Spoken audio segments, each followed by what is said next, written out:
Karen Adam. Thank you, Convener. Good morning. Cabinet Secretary, I'd like to discuss a bit and seek some clarity and some answers from yourself in regards to our fishing industry and Brexit. I mean, it's no secret that it's been a bit of a contentious issue, particularly in my constituency in Banffshire and Buchan Coast, where a lot of people felt that what was promised to them hasn't been delivered. And so from your point of view, for example, most of our fish stocks that are of interest to the Scottish fishing fleet they straddle international boundaries and they're still part of international negotiations. UK fisheries management still continues to be in a state of interdependence and there's still significant EU access to UK waters. This is not what the fishing industry and leaders thought was going to be for them. For example, Mike Park said, I've got him quoted here, it is clear for the offshore catching sector Brexit failed to deliver any benefits of being a coastal state. And we know that EU funds have not been fully replaced by the UK government as promised as yet.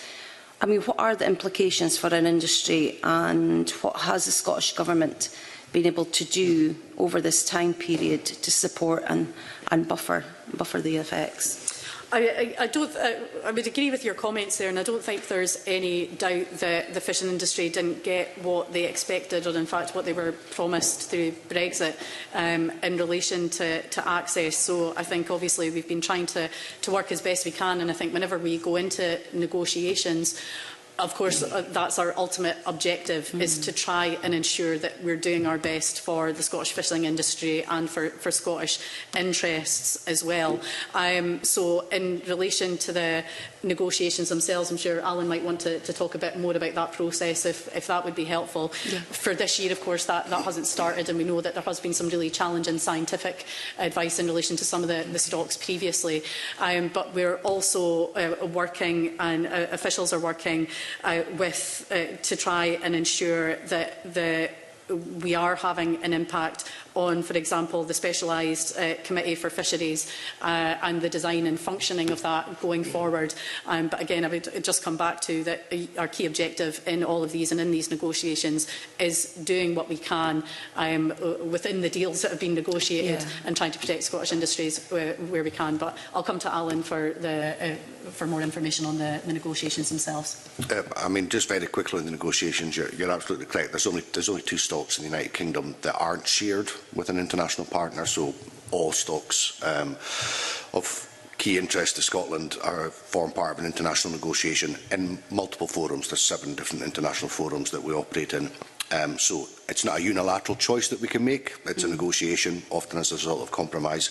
But Scottish Government, myself and our officials are there with a key mandate from the Cabinet Secretary, trying to do the best for the Scottish industry within the scientific advice, using the best available advice, acting responsibly and sustainably as well for the long-term future of the stocks.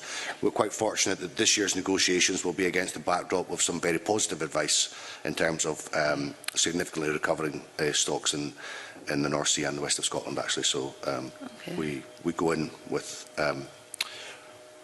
optimism for this year. Thank you. That's really helpful and good to know, and optimism being a part of our Scottish fishing industry is really something that we need right now. They've really had a hammer in these last couple of years. And just to ask, we're facing another period of economic turmoil.